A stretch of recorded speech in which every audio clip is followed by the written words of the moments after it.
Once upon a time, there was a psychology professor walking around on stage while lecturing to a packed auditorium on the topic of stress management. Everyone expected her to ask, "Is the glass half empty or half full?" as she held up a clear glass of water. Rather, she questioned, "How heavy is this glass of water I'm holding?" with a grin on her face. Answers from students ranged from 8 ounces to a couple of pounds. Her response was, "The absolute weight of this glass is nothing to me. How long I hold on to it is the determining factor. After holding it for a couple of minutes, it seems relatively light.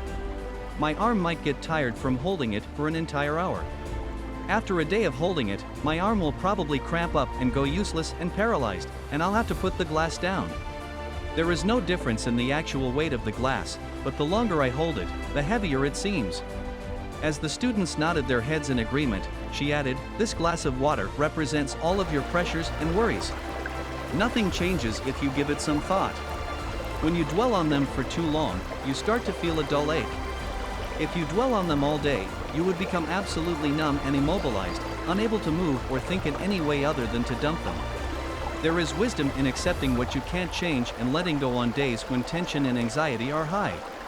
There are some things over which you have no control, and no amount of fretting will relieve you of all your worries. Facing stress head-on is more effective than trying to avoid it. Don't let yesterday's stress hold you back from accomplishing today's goals."